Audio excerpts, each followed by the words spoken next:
बिस्मिल्लाहिर्रहमानिर्रहीम, अस्सलाम वालेकुम। प्रोग्राम ज़ेरे बहस में खुशामदीद। मैं हूँ आपका मेज़बान ज़ौक अहमद। नाज़रीन, अब से कुछ देर कबल पाकिस्तान के वज़ीर आज़म शहबाज शरीफ साहब ने यूनाइटेड नेशंस जनरल असम्बली में खिताब किया है और मुख्तलिफ अहम मामलात के हवाले से पाकिस्तान का पॉलिसी बयान इस जनरल असम्बली के सामने पेश किया है।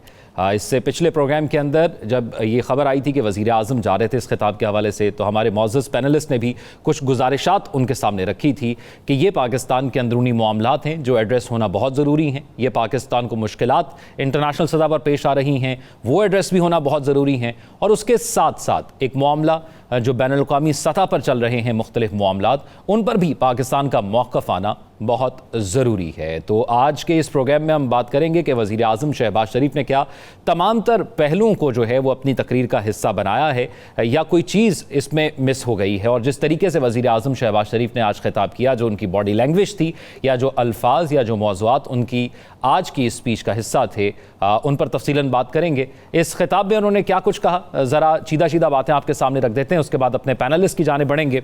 वज़ीर आज़म शहबाज शरीफ ने जब खिताब का आगाज़ किया तो तिलावत कुरान पाक से किया। वज़ीर आज़म की जानिब से ये कहा गया है कि इसराइल गज़ा में फ़लस्तीनियों की नस्ल कुशी कर रहा है। वज़ीर आज़म ने कहा कि गज़ा के लोगों की सूरत हाल पर पाकिस्तानी अवाम के दुख और गम का इजहार करने के लिए यहाँ पर मौजूद हूँ। मसला फ़लस्तीन का वाहिद हल दो रियासती फार्मूले में है। वज़ीर आज़म शहबाज शरीफ ने यह भी कहा कि सिर्फ मजम्मत करना काफ़ी नहीं, हमें इस खून रेजी को रोकना होगा। साथ साथ उन्होंने ये कहा कि भारत ने यूएन करारदाद की खिलाफ वर्जी की है। उनकी जान से यह भी कहा गया कि फ़लस्तीन की तरह कश्मीर के आवाम भी दहाइयों से आज़ादी की जंग लड़ रहे हैं, जबकि उन्होंने कहा कि कश्मीरियों से भी बुरा सलूक किया जा रहा है। नई दिल्ली की जानिब से मकबूजा कश्मीर में हर लम्हा जुल्म किया जा रहा है। उसके साथ साथ पाकिस्तान के अंदरूनी मामलात के हवाले से खुसूसी तौर पर फितनल खवारिज का जो चैलेंज पाकिस्तानी फोर्सेज और पाकिस्तानी अवाम को अमन व अमान के हवाले से दरपेश है, उसका जिक्र किया। और फिर इसके साथ साथ दीगर दहशतगर्द तंजीमों के हवाले से भी पाकिस्तान की कार्रवाइयों के हवाले से आगाह किया। फिर मौसमियाती तब्दीली का जिक्र भी किया गया। अपने पैनलिस्ट को इंट्रोड्यूस करते हैं, उसके बाद फिर इस तकरीर पर बात करते हैं। साकिब साहब हमारे साथ मौजूद हैं, राव खालिद साहब मौजूद हैं और साकिब बशीर साहब मौजूद हैं। तीनों सीनियर पैनलिस्ट हैं। नजमुल साकिब साहब, सबसे पहले आज की जो तकरीर वज़ीर आज़म साहब की जानिब से की गई है और कुछ गुजारिशात आपकी जानिब से भी की गई थी, ख़ुसूसी तौर पर उन लोगों के लिए, उन काबिल लोगों के लिए जो वज़ीर आज़म की तकरीर को तरतीब देते हैं, तो आज के इस खिताब को कैसे देखते हैं आप? बहुत शुक्रिया ज़ौक आपका। देखिए, बड़े इन्हिमाक से वो तकरीर सुनी है और देखी भी है, क्योंकि वो जो टेबल उन्होंने बजाया कई दफ़ा, उससे ज़ाहिर हो रहा था कि वो कितने जज्बाती हैं और उनकी जो जज्बात हैं वो उनके अल्फाज का साथ नहीं दे रहे थे। और थोड़ी देर के लिए मुझे लगा, जिस तरह मैं वज़ीर आज़म शहबाज शरीफ साहब को जिस तरह आम जलसों में मैं देखता हूँ, तो उसी तरह से मैं उनको देख रहा हूँ।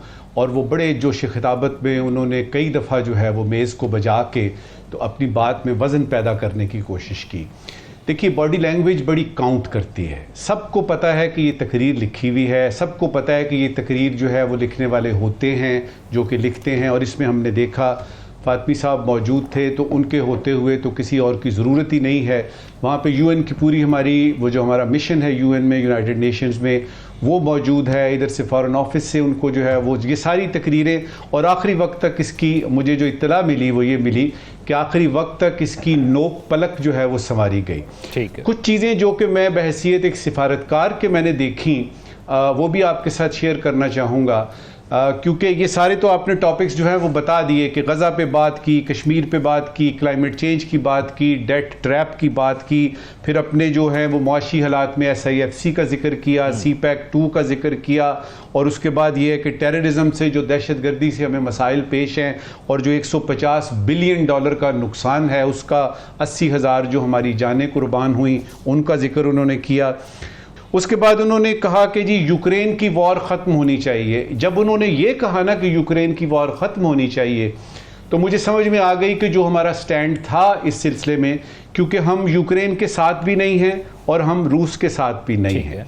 याद रहे कि हमारे एक प्राइम मिनिस्टर साहब उस दिन वहाँ मौजूद थे जिस दिन के ये यानी यूक्रेन की वॉर शुरू हुई है, जिसको कि रशिया जो है वो कहता है कि जी स्पेशल ऑपरेशन है। अच्छा, अब ये है कि उन्होंने ये बताया कि जहाँ तक यूक्रेन की वॉर का ताल्लुक है, तो हम चाहते हैं द वॉर मस्ट एंड, कि वॉर ख़त्म हो। यहाँ तक उन्होंने रखा, जो कि मेरे ख्याल में निहायत मुनासिब था, क्योंकि इसकी डिटेल में जाके आप खामखा के सवालात को जो है वो जन्म देते हैं। कोऑपरेशन विद अफ्रीका का उन्होंने जिक्र किया, पीस कीपिंग का जिक्र किया, लेकिन साउथ अमेरिका का जिक्र मुझे इसमें नज़र नहीं आया। मैंने शायद तकरीर ठीक तरह से सुनी नहीं, क्योंकि जब आप बात करते हैं ना इस फोरम पे, ये है दुनिया का सबसे बड़ा फोरम, ये कोई तकरीरी मुकाबला नहीं है, इसमें कोई फर्स्ट सेकंड थर्ड प्राइज़ नहीं मिलते।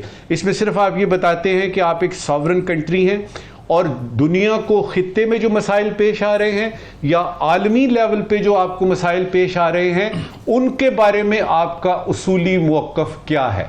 तो सबसे पहले तो मैं मुबारकबाद देना चाहूँगा कि कश्मीर का बड़े खुले अल्फाज में, बड़े बगैर यानी विदाउट मिन्सिंग एनी वर्ड्स, हमारे प्राइम मिनिस्टर ने कश्मीर की बात की। ठीक है। उसके बाद उन्होंने जेनोसाइड का लफ्ज़ इस्तेमाल जो हमने शुरू में किया था कि नस्ल कुशी का, उन्होंने इसको जेनोसाइडल वॉर करार दे दिया। अब वॉर में तो दो धड़े होते हैं, लिहाजा मैं थोड़ा सा मायूस हुआ कि इसको स्ट्रेट अवे कहना चाहिए था। और अब जबकि यानी नेतन्याहू की तकरीर मैंने अभी यानी आप ही के चैनल पे सुना कि जब उनकी तकरीर शुरू हुई तो हमारा पूरा डेलीगेशन वजीर आजम समेत जब निकल गया, ये एक इशारा था कि जी हम नहीं मानते, जो कुछ भी आपने कहना है हम इसको नहीं मानते। ओवरऑल अगर आप बात करें, बॉडी लैंग्वेज ठीक थी, थोड़ी सी ओवर थी लेकिन ठीक थी। और अगर पिछले साल की आप तकरीर को देखें तो काकड़ साहब के मुकाबले में बेहतरीन तकरीर थी। और उसके बाद ये है कि पाकिस्तान का जो मौक़िफ़ है उसूली, जो हमारी पॉलिसी है डिफरेंट इलाकाई और इंटरनेशनल पे, उन्होंने बड़े अच्छे तरीके से और बड़े मुनासिब अल्फाज में पाकिस्तान की नुमाइंदगी की है। ठीक है। राव खालिद साहब, एक तो वज़ीर आज़म के बाद नेतन्याहू का जब उनकी तकरीर शुरू हुई तो पाकिस्तानी वफ़द ने एहतजाजन वॉकआउट कर दिया। फ़लस्तीन पर बड़ी खुलकर वज़ीर आज़म साहब ने बात की है, तो आप कैसे देखते हैं? एक एहतजाज भी रिकॉर्ड करवाया गया है वॉकआउट करके, और फिर खुलकर जिक्र भी किया गया है और तमाम मसाइल को उजागर किया गया। जी बिल्कुल। इसमें सबसे इंटरेस्टिंग जो मुझे पहलू लगा, वो पूरी तकरीर तो मैंने सुनी, उस पर मैं कमेंट करता हूँ, लेकिन सबसे इंटरेस्टिंग पहलू मुझे लगा जब वो निकल रहे थे तो वहाँ प्रेसिडेंट जो है UNGA के, उन्होंने अनाउंस किया कि अब इसराइल के प्राइम मिनिस्टर नेतन्याहू को दावत दी जाती है और प्रोटोकॉल को मैं कहता हूँ उनको लेके आए। तो मेरे जहन में फौरी तौर पे जो ख्याल आया कि he was somewhere at back stage, कहीं बैठे थे वो, और यकीनन वज़ीर आज़म की तकरीर उन्होंने सुनी होगी। ये नहीं हो सकता कि वो कहीं गए हो, इधर वाशरूम में गए हों या कहीं और कमरे में बैठे हों और उनको ना पता चला हो। तो मुझे वो मैं फील करने की कोशिश कर रहा था कि जब वज़ीर आज़म बता रहे थे, जेनोसाइडल वॉर की बात कर रहे थे, या वो कह रहे थे कि इंसानियत का एक कत्ल जब हो जाता है तो फिर उसके बाद कोई ख़ात्मा ही समझे फिर सोसाइटी का और माशरे का और अखलाकियात का, हर चीज़ का, फिर तो उसके बाद कोई गुंजाइश नहीं रह जाती। तो वो मैंने बड़ा उसको अच्छा, यानी मुझे फील हुआ कि चलो जिसको सुनाना चाहिए था, बाकी दुनिया तो सुन रही थी, लेकिन जिसको सुनाना ज़रूरी था कम अज़ कम उसने ज़रूर सुना होगा कि पाकिस्तान का स्टैंड क्या है इसके ऊपर। ओवरऑल मेरा इंप्रेशन ये है कि मैं I am not big fan of speeches Shahbaz Sharif साहब वो करते हैं, वो उनकी बड़ी रिटोरिक किस्म की होती है, शबाना रूज़ और उस किस्म के भारी भारी अल्फाज उर्दू अंग्रेज़ी में इस्तेमाल करते हैं, लेकिन इट्स वेरी वेल रिटन और बड़ी दबंग तकरीर मैं कहूँगा ये थी। और उस पर जो एक्सप्रेशन यूज़ किए गए इसराइल के हवाले से, इसराइल की एट्रोसिटीज़ के हवाले से,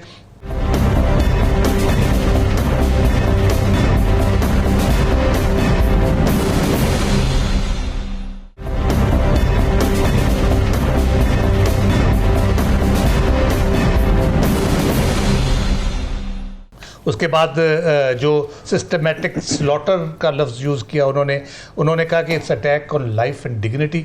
और उसके बाद भारत के हवाले से जो उन्होंने जो पूरा मंजर दिया, मंजरनामा पेश किया, और ख़ास तौर पे ये पॉइंट उन्होंने इस्टेब्लिश किया कि यूनाइटेड नेशन जनरल असम्बली की रेजोल्यूशंस मौजूद हैं कश्मीर के हल के हवाले से, प्लेबिसाइड के हवाले से। 100 साल से वो अपनी जंग लड़ रहे हैं और 70 साल से कम अज़ कम वो इस्तिस्वाब राय के इंतज़ार में है। तो इंडिया ने जो 5 अगस्त 2019 को जो इक़दाम किया, वो समझता है कि ये मसले का हल है, कश्मीर के मसले का हल। तो ये यकीनन ये मसले का हल नहीं है, और उसको उन्होंने रिलेट किया भारत की जो असले के अंबार जमा कर रहा है, असला इकट्ठा कर रहा है, कि अल्टीमेटली वो फिर कब्ज़ा करने के चक्कर में है, हेजमनी अपनी जो इलाके में बढ़ाना चाह रहा है, मजालिम बढ़ाना चाह रहा है। बहुत अच्छे तरीके से उन्होंने सारा किया। फिर उसके बाद माहौलियात के हवाले से बड़ा अच्छा उन्होंने, जाहिर है हमारी गलती तो उसमें नहीं है, कार्बन एमिशन हमारी 1% है, लेकिन सबसे ज़्यादा भुगत हम रहे हैं और हमसे जो कमिटमेंट की गई है उसके हवाले से कार्बन क्रेडिट हमें मिल रहा है। तो राव खालिद साहब आप ये समझते हैं कि उस तरह से नहीं हो रही। राव खालिद साहब आप ये समझते हैं कि तमाम मामलात को जो है वो बखूबी एड्रेस कर दिया गया है और कोई भी चीज़ मिसिंग नहीं रही, जो तमाम इंपॉर्टेंट चीज़ें थी उनको अच्छे तरीके से एड्रेस किया गया? काफ़ी वसी थे मौज़ूआत उसमें। SDGs का जैसे उन्होंने जिक्र किया, जो गोल्स सस्टेनेबल डेवलपमेंट गोल्स दिए गए मुल्कों को, उसमें उन्होंने अपने हमारे समेत जो 100 मुल्क है जो तरक्की पजीर मुल्क है उनका उन्होंने हाल बताया कि वो डेथ ट्रैप में है, जिसको मैं डेथ ट्रैप कहता हूँ, उसमें है। और आप ये हमसे तवक्को करते हैं कि हम वो गोल्स अचीव कर लेंगे, चाहे एनवायरनमेंट के हवाले से हो, चाहे बच्चों की तालीम के हवाले से हो, पॉपुलेशन कंट्रोल हो, डेवलपमेंट गोल्स हो ओवरऑल। तो वो सारा उस हवाले से, फिर ट्रेड एनवायरनमेंट के हवाले से, फिर ख़ासतौर पे ट्रेड के हवाले से जो नाइंसाफ़ी है दुनिया में, उसके जो टैरिफ्स हैं और जो पाबंदियां हैं दूसरे ममालिक के ऊपर कि वो कम्पिटिटिवनेस में नहीं आ सकते, उसके ऊपर के। और सबसे इंपॉर्टेंट जो मैं समझता हूँ कि जो उन्होंने दहशत गर्दी के हवाले से पाकिस्तान जिस लड़ाई में है और जिस तरह लड़ रहा है इसको और जितनी कुर्बानियाँ दे चुका है, उसके ऊपर बड़ा एलेबोरेटली उन्होंने बड़ी वजाहत और सराहत के साथ किया। ओवरऑल मेरा ख्याल है कि बहुत टॉपिक्स ठीक थे, उनकी वर्डिंग्स बहुत अच्छी थी, तकरीर एक्सप्रेशंस जितने थे वो बड़े स्ट्रॉन्ग और पावरफुल थे, इसलिए मैं कहता हूँ कि खासी दबंग तकरीर थी। ठीक है साकिब बशीर साहब, एक तो बॉडी लैंग्वेज की बात हुई और जिस तरह शहबाज शरीफ साहब का एक खासा रहा है तकारीर के अंदर, वो डेस्क बजाते हैं और उंगली का जिस तरह इशारा एक मखसूस किस्म का करते हैं वो, तो आज हमें उसी तरह की बॉडी लैंग्वेज जोश और जज्बात के साथ नज़र आई। लेकिन आपको ये तकरीर इम्पैक्टफुल नज़र आई? बिल्कुल, वो शहबाज शरीफ साहब जिस तरह यहाँ पे तकारीर करते हैं जलसों में, ज़ाहिर सी बात है उस तरह का माहौल तो वहाँ नहीं हो सकता था। फिर लिखी हुई तकरीर थी, उसमें तकरीबन तमाम नुकात पाकिस्तान का जो मौक़िफ़ है, उसूली मौक़िफ़ है मुख्तलिफ़ इशूज़ पे, उन्होंने उसको बड़े ख़ास तौर पर जो मसला कश्मीर है उसके हवाले से उन्होंने बात की, जो भारत के अंदर अक़लियतों के साथ जो कुछ हो रहा है उस पर बात की, खुल के बात की, हर चीज़ को सामने रखा। और जो तब्दीलियाँ कर रहा है मकबूजा कश्मीर में, भारत 2019 में जो कुछ 5 अगस्त का जो था मामला उसको उजागर किया, फिर बुरहान वानी का जिक्र किया। इसी तरह फ़लस्तीन के हवाले से भी उन्होंने खुल के जो है वो बात की, और ख़ास तौर पर जो अफ़गानिस्तान है, अफ़गानिस्तान के हवाले से भी बात की कि उसके अंदर जो दहशतगर्दी के जो ख़तरात हैं उसको कि वो उसको कंट्रोल करे, जो अबूरी हुकूमत है।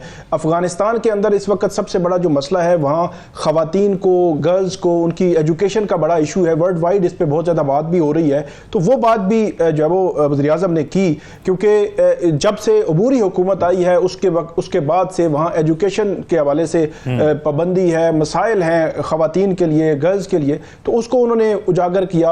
इसके अलावा जो पाकिस्तान ने ख़ास तौर पर दहशतगर्दी की जो जंग थी, दुनिया जो है वो मेरा ख्याल में भूल जाती है कि पाकिस्तान ने उस पर बहुत कुर्बानियाँ दी हैं और हमारी मईशत को भी नुकसान हुआ है। 80,000 से ज़ायद हमारे जवान भी, फ़ौजी जवान भी, और इसके अलावा आम जो सिविलियंस हैं उन्होंने कुर्बानियाँ दी हैं 2009-11 के बाद से ऑनवर्ड जो है। तो उसको उन्होंने दोबारा जो है वो रखा इस आलमी फोरम पे, जहाँ पे यकीनी तौर पर बताना ज़रूरी है और वर्ल्ड फोरम है उनके सामने रखना जो है वो ज़रूरी है। इस जो ओवरऑल तो तकरीर तो बहुत अच्छी थी, सारी चीज़ें उसमें डिस्कस भी हो गई। इसके असरात यही होते हैं कि आपका मौक़िफ़ जो है वो सामने आ जाता है। अब इस पे कोई दूररस जो है वो असरात, नताइज वो कहना मेरा नहीं ख्याल कि उसके बहुत कोई दूररस नताइज होते हैं। माजी में भी हमारे जो वज़राए आज़म गए, तकारीर करते रहे, और तकारीर का जो है वो मौज़ूआत फ़लस्तीन, कश्मीर और ये उसूली मौक़िफ़ और ये सारी चीज़ें हमारी होती हैं। हर साल जो है वो इस किस्म का खिताब होता है, और लेकिन इसके असरात को बहुत दूररस होते हैं। मेरा नहीं ख्याल कि कोई असरात वाली को बात जो है वो इसमें मौजूद है। अच्छा नजमुल साकिब साहब, एक बुनियादी सवाल है जिसका अभी साकिब बशीर साहब ने भी जिक्र किया कि इस असरात नहीं होते जो तकारीर वहाँ पर की जाती हैं। क्या फौरी असरात नहीं होते, लॉन्ग टर्म के अंदर होते हैं? और जो मौक़िफ़ वहाँ पर पॉलिसी बयान होता है, जो तकरीर की जाती है, तो इसके सिफारती ताल्लुकात पर असर पड़ते हैं? क्या इम्पैक्ट होता है तकरीर का?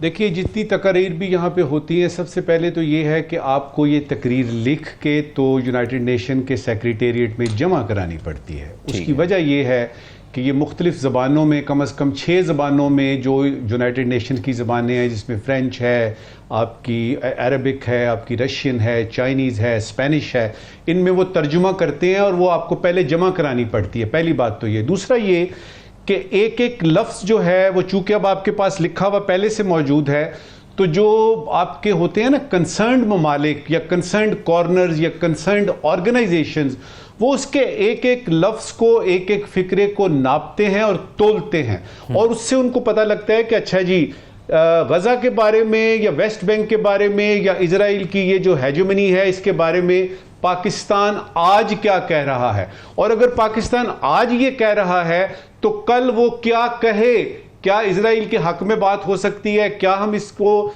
ये जो इतने फोर्सफुली पाकिस्तान ने रिजेक्ट किया है या कंडेम किया है, क्या हम इसको डाइल्यूट कर सकते हैं। तो कहने का मकसद ये है कि वो फिर उस पर पॉलिसी बननी शुरू हो जाती है आपकी पॉलिसी के ऊपर। अब ये कहना कि इसका कोई असर होगा फौरी तौर पे नहीं। अब ये है, यानी इस वक्त की आखिरी बात इस सिलसिले में कि आप जो यूनाइटेड नेशन जनरल असेंबली के इस आलमी फोरम पे जो कोई भी बात करते हैं उससे आप इन्हिराफ नहीं कर सकते कि देखिए जी हमारा मकसद असल में, there are no footnotes in any such speech, कि आप कहें जी असल में हम ये कहना चाहते थे। लिहाजा फिर मैं वापस आऊँगा अपनी उस बात पे कि ये इस तरह की तकरीर और इस तरह के फोरम के लिए पूरे हमारे स्क्रिप्ट राइटर्स होते हैं, बड़े बड़े दिमागों वाले लोग बैठते हैं, एक एक लफ्ज़ को देखा जाता है, क्योंकि किसी भी लफ्ज़ पे आपको पकड़ा जा सकता है। मिसाल के तौर पे पाकिस्तान ने जब ये लफ्ज़ इस्तेमाल किया ना, जलील अब्बास जिलानी साहब, मुझे याद है, केयर टेकर फॉरेन मिनिस्टर, कि ये जेनोसाइड है, बड़ी थरथली पड़ गई थी। Pakistan was one of the first countries which used actually this word genocide. थरथली पड़ गई थी कि ये क्या हो रहा है, पाकिस्तान ने ये क्या कह दिया। या कोलंबिया ने उधर यानी साउथ अमेरिका में जब बात की थी कि हम अपने ताल्लुकात ही इनसे ख़त्म करना चाहते हैं, तो आपकी स्टेटमेंट्स जो हैं वो नोट होती हैं, उस पर रिएक्शन आता है, और फिर आपको अगर अच्छी है तो आपको एप्रिसिएशन मिलती है, अगर उनके हक में नहीं जाती तो आपको फिर उसका खमियाजा भुगतना पड़ता है। यानी सिफारती ताल्लुकात पर इसका असरअंदाज होता है और फौरी नहीं, लॉन्ग टर्म के अंदर आपको इसके असरात जो है वो नजर आते हैं। एक ब्रेक की तरफ चलेंगे और ब्रेक के बाद वापस आएंगे तो एक मामला है जो कि हर हफ्ते डिस्कस हो रहा है और ऐसा ही लगता है कि आने वाले हफ्ते के अंदर जो है वो सॉल्व हो जाएगा या हमें उसका कोई नतीजा नजर आएगा। वो मखसूस नशिस्तों का मामला है, लेकिन इलेक्शन कमीशन जो है वो सुप्रीम कोर्ट के पास चला गया है एक दरख्वास्त लेकर कि हमारी रहनुमाई फरमाए कि इस मामले में हम क्या करें। इस पर बात करेंगे, लेकिन एक ब्रेक के बाद।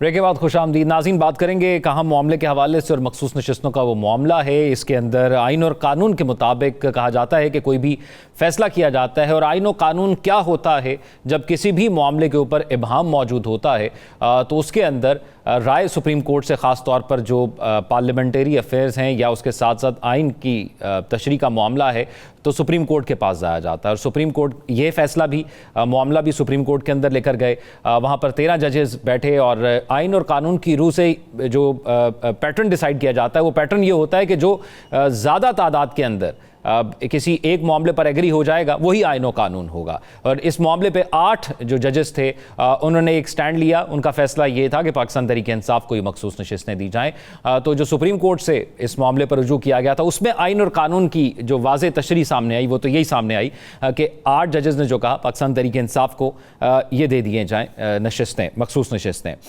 लेकिन सुप्रीम कोर्ट के इस डिसीजन के बाद हमने देखा कि इलेक्शन कमीशन ने 39 MNAs की किस्मत का फैसला किया। पार्लियामेंट ने एक तरमीम कर दी इलेक्शन एक्ट के हवाले से। फिर 8 जजेस की वजाहत आती है। फिर national assembly, Punjab assembly, Sindh assembly के स्पीकर्स इलेक्शन कमीशन को एक लेटर लिखते हैं जिसमें कहा जाता है कि जो अब तरमीम इलेक्शन एक्ट के अंदर की गई है आप उसके तहत जो है वो फैसला करें। पहले ये तरमीम मौजूद नहीं थी। उसके बाद फिर इलेक्शन कमीशन के 8 इजलास होते हैं और 8 इजलासों के बाद ये फैसला किया जाता है कि हम सुप्रीम कोर्ट से इस हवाले से रहनुमाई लेते हैं। सुप्रीम कोर्ट आप बताएं, क्योंकि पहले सूरत हाल मुख्तलिफ थी। पहले कोई इसके अंदर तरमीम नहीं की गई थी और अब जो है वो नेशनल असम्बली ने एक तरमीम कर दी है। तो आप बताएं कि अब हम क्या करें। पार्लियामेंट ये कह रही है और आपका तफसीली फैसला ये है।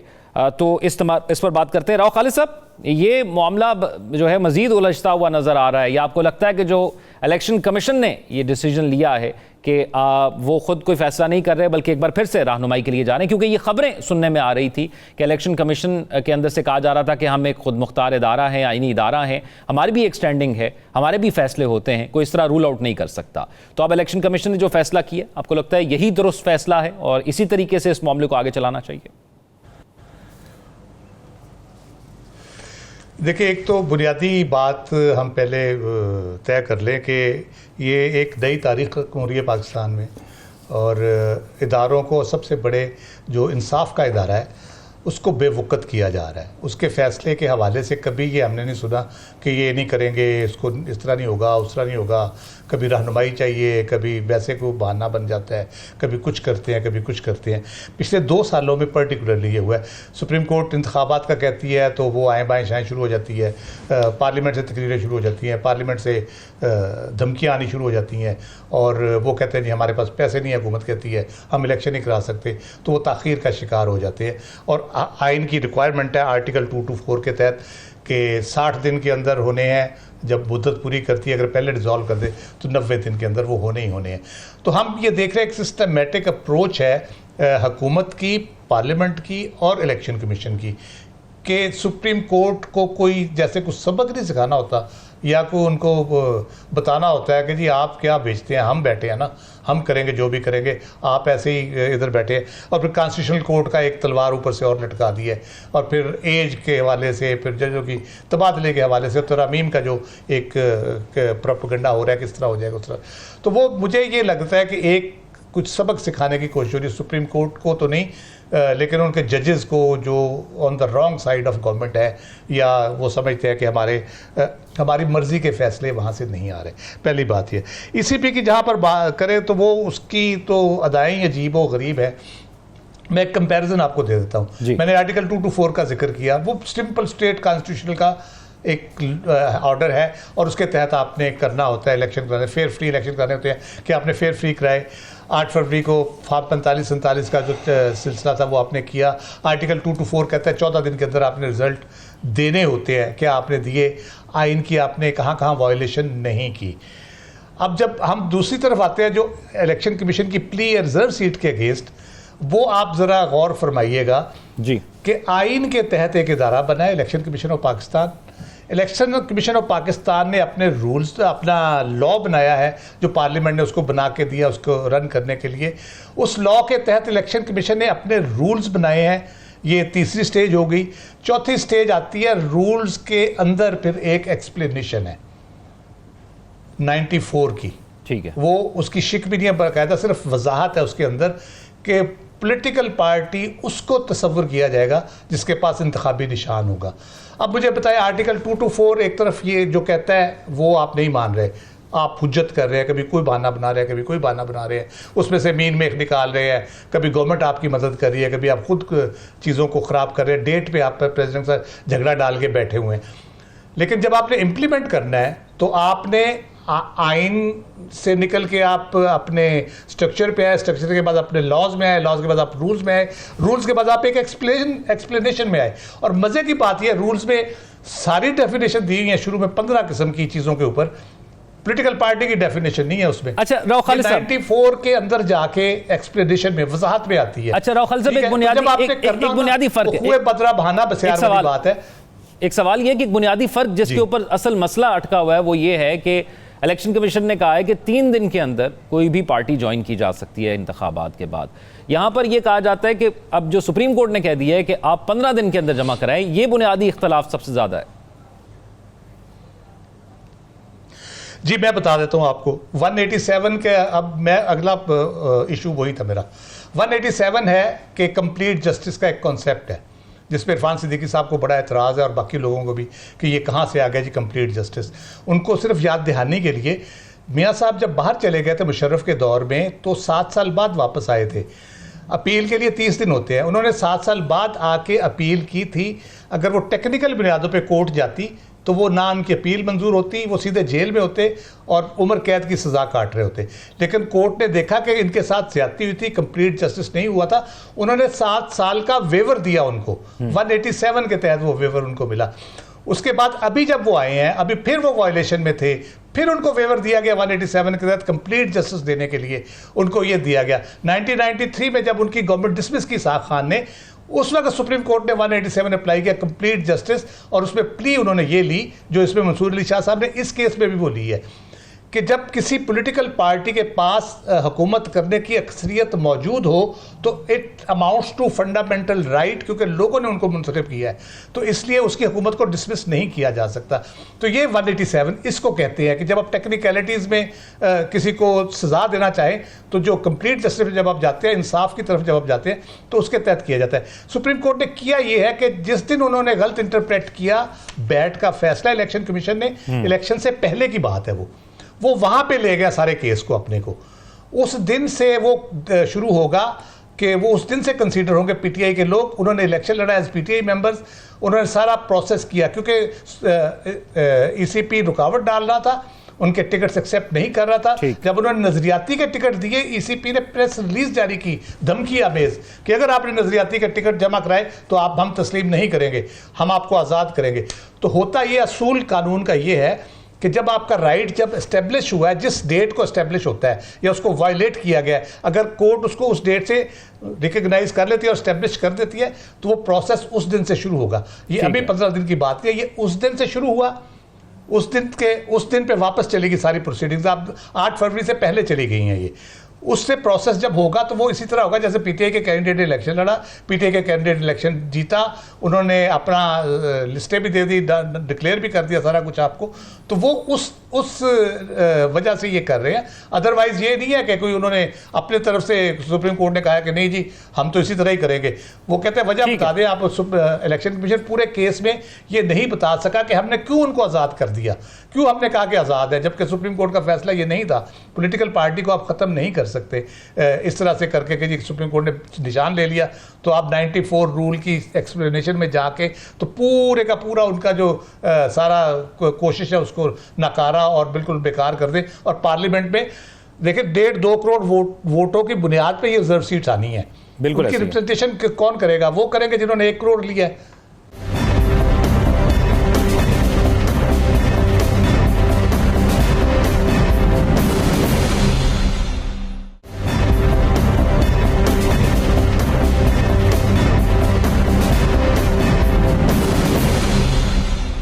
नजमुल साकिब साहब, मैं अपनी आसानी के लिए एक चीज़ समझना चाहूँगा। मेरे हाथ में पानी की एक बोतल है और फ़र्ज़ करें ये पानी की बोतल आधी खाली है और मैं कहता हूँ कि ये पानी की बोतल आधी खाली है और आप तीनों मौज़ज़ मेरे तज्ज़ियाकार कहते हैं कि ये भरी हुई है, आधी भरी हुई है। तो आपका क्योंकि वोट ज़्यादा है, 3 वोट हैं, तो आज से तसव्वुर होगा कि हम इसको इस तरह मेंशन करेंगे कि ये आधी भरी हुई है। क्या मैं भी गलत नहीं रहा और क्या आप भी ठीक रहे हैं? तो क्या ये सुप्रीम कोर्ट का और जो पार्लियामेंट का और इलेक्शन कमीशन का मामला क्या इतना आसान है कि दोनों तरफ से सही कहा जा रहा है लेकिन एक मर्जी का सच उधर है और एक मर्जी का सच इधर है? क्या ये इस तरह है मामला? देखिए, ये पानी की बोतल जो आपने बताया ना कि आधी भरी हुई है और आप कह रहे हैं कि आधी खाली है, हम कह रहे हैं आधी भरी हुई है, यहाँ तक तो ये दलील चलती है अगर ये वाकई पानी की बोतल है। ये वाली जो पानी की बोतल है ना, ये पूरी की पूरी भरी हुई है। इसके बारे में आप क्या कहेंगे? ये तो किसी को भी दिखाएंगे। मैं मिसाल देता हूं, मिसाल के तौर पे वजाहती नोट भी आ गया। पहले तो मेजॉरिटी के वो आपका आया, जजमेंट आई, वजाहती नोट आया, उस वजाहती नोट को तफसीली फैसले का हिस्सा बनाया गया, फिर वजाहती नोट पे भी वजाहत आ गई। मुझे ये बताइए, ये तो बोतल पूरी की पूरी भरी हुई है। अब कोई अगर ये कहे कि ये कव्वा काला नहीं है, ये सफेद है, मैं ना मानूं, इस पे तो कोई, देखिए अक्ल और दलील की एक हद होती है। मुनीर नियाज़ी ने कहा था सपने की भी हद होती है। इस सिलसिले में मैं देख रहा हूं कि हुकूमत की तरफ से जो दलाइल आ रहे हैं उनकी कोई हद नजर नहीं आ रही। सीधी सी बात है। मेरा पहला सवाल यह है कि ईसीपी ये ताखीरी हरबे क्यों इस्तेमाल कर रही है? पहला सवाल। ठीक है। दूसरा सवाल, अगर आपकी एपेक्स कोर्ट जो पाकिस्तान की सबसे बड़ी कोर्ट है, supreme court, as we speak अभी तक तो वही है, कॉन्स्टिट्यूशनल कोर्ट तो अभी नहीं बनी, अगर आपकी सुप्रीम कोर्ट एक फैसला देती है जिसमें किसी किस्म का कोई अबहाम नहीं है, कोई प्रोवाइजोज नहीं है, कोई कंडीशनैलिटीज नहीं है, कोई मुश्किल अल्फाज लैटिन के बीच में एक्सप्रेशंस नहीं इस्तेमाल हुए हुए, साफ साफ है ये पीटीआई है, ये सियासी पार्टी है, ये मखसूस नशिस्तें इनको जाएंगी। तो अगर ईसीपी ताखीरी हरबे कर रहा है इस्तेमाल तो क्यों कर रहा है, और अगर सुप्रीम कोर्ट का फैसला कोई आ जाए जो कि अनइक्विवोकल हो, जो कि बड़ा क्लियर हो, उस पे अमल दरामद किसने करवाना है? आप सुप्रीम कोर्ट से तवक्को ये तो नहीं रखते ना कि पुलिस भेजेगी, को डाले भेजेगी, को वीडियो जाएगा, को फलाना होगा। वो तो हुकूमत वक्त ने करना है। अब आते हैं हुकूमत वक्त की तरफ। सीधी सीधी सी बात है ज़ौक कि हुकूमत वक्त जो है ना सिर्फ ये है कि उनकी अना का मसला बन चुका है, बल्कि ये है कि ये मखसूस नशिस्तें उन्होंने कुछ भी हो जाए, वो कहते हैं ना over my dead body type माहौल, उस किस्म का माहौल पैदा हुआ है कि अना पे ले गए। ये मखसूस नशिस्तें पीटीआई को नहीं देनी। बदकिस्मती आखिरी बात इस वक्त की, हुकूमत मखसूस नशिस्तें पीटीआई को नहीं देना चाहती, और इसके लिए चाहे उनको पार्लियामेंट में कुछ भी करना पड़े, किसी किस्म की तौजीह पेश करनी पड़े, और ईसीपी ने तो सलूट के लिए मुसलसल ये हाथ अपना दायां यहां रखा हुआ है कि जो आप कहेंगे मिनोअन मानेंगे। दूसरा ये है कि हुकूमत मौजूदा चीफ जस्टिस से कोई खुश नजर आती है। अच्छा, ये एक बहुत बड़ा फैक्टर है। और इसमें वो जो बातें हैं ना जी, एक्सटेंशन वगैरह, ये तो बाद में देखेंगे। और असल बात क्या है, फैसले अपनी मर्जी के लेने हैं। और अच्छा, एक और चीज, एक नजमुल साकिब साहब, एक और चीज, एक चीज ये है, एक चीज ऐड कर ले। इरफान सिद्दीकी साहब ने कहा है कि मखसूस नशिस्तें अदालती फैसले से मामला मजीद पेचीदा नजर आ रहा है। उनको क्या पेचीदगियां नजर आ रही हैं मजीद? जी, उन्होंने देखे, इरफान सिद्दीकी साहब एक बड़े मंझे हुए उस्ताद हैं, पार्लियामेंटेरियन हैं, और उनकी ज़बानों बयान पे किसी किस्म का कोई इशारा नहीं किया जा सकता। वो आप उनको इस तरफ टेबल के खड़ा करें, वो ऐसी ऐसी दलीलें देंगे कमाल की। मैं उनको ज़ाती तौर पे जानता हूँ और मद्दाह हूँ उनका। उन्होंने ये कहा जी कि तफसीली फैसले से मुश्किलात हल नहीं हुई, मुश्किलात में इजाफा हुआ है। सवाल ये है कि ये तो बड़ी एक जनरल सी टर्म है, इसको तो आप किसी वक्त भी कर सकते हैं। मसलन पाकिस्तान जो है वजूद में आया, कुछ मुश्किलात हल हुई लेकिन कुछ नहीं भी हुई। तो जहां तक इरफान सिद्दीकी साहब का ताल्लुक है, वो बड़े अच्छे वकील हैं मुस्लिम लीग नून के और एक ज़बरदस्त सेनेटर हैं। लेकिन मेरा पॉइंट वही है कि अब अगर आके अदलिया में, और ख़ासतौर पे हाई कोर्ट इस्लामाबाद और आपके जो सुप्रीम कोर्ट में कुछ जजेस ने कुछ स्टैंड ले लिया है, और इधर से इब्तिदा होती है जो कि आज से 10 साल बाद, 20 साल बाद, अब इस जंग में जबकि अदलिया और ये जो आपकी इंतजामिया आंखों में आंखें डाल के देख रही है और दलीलें सबके पास हैं। और ये आपको बता दूं, टेक्निकलिटीज लॉ में जो है वो आपके सामने कत्ल होता है। वो कोयटा का आपको याद है, वो बस आई, वो जो एक गाड़ी थी, उसने सामने वो किया, उन्होंने कहा जी नहीं, इसमें तो विटनेसेस नहीं है, टेक्निकलिटीज में डाल देंगे, कुछ भी हो जाएगा। अफसोस इस बात का है कि वो हरबे जो आप लोअर कोर्ट्स में इस्तेमाल करते हैं केस से जान छुड़ाने के लिए या अपने केस में वजन पैदा करने के लिए, वो हरबे आपके सुप्रीम कोर्ट में इस्तेमाल हो रहे हैं, जो कि बड़े दुख की बात है। ठीक है साकिब बशीर साहब, ये बात की जाए कि डिले टैक्टिक इस्तेमाल हो रहा है, इलेक्शन कमीशन ऑफ पाकिस्तान इसको इस्तेमाल कर रहा है, हुकूमत के हक में तो नहीं जाती, क्योंकि हुकूमत को तो जल्द से जल्द ये फैसला चाहिए और मखसूस नशिस्तों का यही फैसला चाहिए कि वो उनको मिल जाए और पीपल्स पार्टी को मिल जाए ताकि आईनी तरमीम आराम से पास हो जाए। तो ये अगर डिले टैक्टिक है तो ये तो हुकूमत के नुकसान में है। नहीं, हुकूमत का नुकसान नहीं है, उनको फ़ायदा ही फ़ायदा है। 12 जुलाई को फैसला आया था और आज 27 सितंबर है और इलेक्शन कमीशन ने सुप्रीम कोर्ट ऑफ पाकिस्तान की फुल कोर्ट के फैसले पर अमल नहीं किया। मेरा ये ख्याल है कि ये निज़ाम इंसाफ के लिए बहुत ही एक खौफनाक किस्म की रवायत कायम की जा रही है। इसका आगाज़ तब हुआ था जब 90 रोज़ इलेक्शन कराने के हवाले से सुप्रीम कोर्ट ने फैसला दिया था कि आइन में 90 रोज़ में आपको पर इलेक्शन कराने के आप पाबंद हैं, वो इलेक्शन नहीं करवाए गए और उसके बाद फैसले पर अमल नहीं हुआ, सुप्रीम कोर्ट के फैसले पर, और जिन्होंने अमल नहीं किया उनके खिलाफ कोई कार्रवाई नहीं हुई। तो वो एक रवायत पड़ी, वो 3 या 5 जजेस थे जिन्होंने फैसला दिया था, और अब सुप्रीम कोर्ट की फुल कोर्ट ये फैसला दे रही है और एलानिया तौर पर उस फैसले को इलेक्शन कमीशन नहीं मान रहा। मेरा ये ख्याल है कि पाकिस्तान में निज़ाम इंसाफ के लिए ये बहुत ही खौफनाक जो है वो सूरत हाल है। जो आपने बात की, मैं ये समझता हूँ कि इलेक्शन कमीशन ने आज जो दरख्वास्त डाली है सुप्रीम कोर्ट ऑफ पाकिस्तान में, उसमें इलेक्शन कमीशन बुनियादी तौर पर उन्होंने ये सवाल रखा है कि एक तरफ इलेक्शन एक्ट में तरमीम हुई है और दूसरी तरफ सुप्रीम कोर्ट का फैसला है, हमें बताएं हम कहाँ जाएं। और साथ ही मुख्तलिफ जो वजूहात उन्होंने और भी रखी हैं कि PTI को जो उनके आज़ाद उम्मीदवार थे 39 थे, 41 नहीं थे, 41 की ये पोजीशन है, 3 दिन में शामिल होना है, 15 दिन में नहीं हो सकते। लेकिन इलेक्शन कमीशन उन 70 सफ़ात में लिखे गए अपने खिलाफ चार्ज शीट पे बिल्कुल बात नहीं कर रहा, पूरी चार्ज शीट है। सुप्रीम कोर्ट ऑफ पाकिस्तान ने इसको पूरे केस को बड़े मुख्तलिफ अंदाज में देखा है और एक एक सवाल का जवाब दिया गया है कि सुन्नी इत्तेहाद काउंसिल को नशिस्तें क्यों नहीं दी और PTI को क्यों दी हैं, बैरिस्टर गोहर के या उमर अयूब जो सेक्रेटरी जनरल थे उनके दस्तखत क्यों जो है वो मानना ज़रूरी है। इसके अलावा जो चार्ज शीट है उसकी मुख्तसर रुदात में आपके सामने रखता हूँ। 22 दिसंबर को इलेक्शन कमीशन जो फैसला किया वहाँ पे ये क्लियर नहीं किया, कन्फ्यूजन छोड़ी, जिसका खुमियाजा भी इलेक्शन कमीशन के ज़िम्मे होना चाहिए कि हम सिर्फ बल्ले का निशान ले रहे हैं, हम जो है वो PTI के बाकी हुकूक बरकरार रहेंगे। फिर उसके बाद आता है 13 जनवरी सुप्रीम कोर्ट का फैसला आता है। सुप्रीम कोर्ट के इस फैसले में यह कहा गया कि उस 13 जनवरी के सुप्रीम कोर्ट के फैसले में भी यह वजाहत नहीं की गई कि बल्ले का निशान ले रहे हैं, बाकी PTI के हुकूक बरकरार रहेंगे। फिर इलेक्शन कमीशन ने भी इसकी वजाहत नहीं की 13 जनवरी को। 2 फरवरी को सलमान अकरम राजा जाते हैं कि मुझसे आपने बल्ले का निशान मुझे नहीं दे रहे, कोई मसला नहीं, मुझे PTI डिक्लेयर करें। इलेक्शन कमीशन ने उनकी दरख्वास्त खारिज की। ये जो 3-4 पॉइंट्स मैंने आपको गिनवाए हैं, सारा गैर कानूनी एक्ट लिखा है इलेक्शन कमीशन का। फिर जब वो जीत के आ गए तो उनके जो कैंडिडेट्स थे उनको इंडिपेंडेंट डिक्लेयर कर दिया इलेक्शन कमीशन ने। सुप्रीम कोर्ट कहती है गैर कानूनी आपने एक्ट किया है। इलेक्शन कमीशन ने उनको PTI डिक्लेयर करना था, उनको आप इंडिपेंडेंट डिक्लेयर नहीं कर सकते थे। तो ये मल्टीपल जो है वो किस्म की चार्ज शीट है इलेक्शन कमीशन के खिलाफ। इलेक्शन कमीशन इन पे बिल्कुल भी नहीं आ रहा। 187 का जो इख्तियार दिया गया है, अब अंदाजा लगाएं इलेक्शन कमीशन उससे बाहर नहीं हो रहा।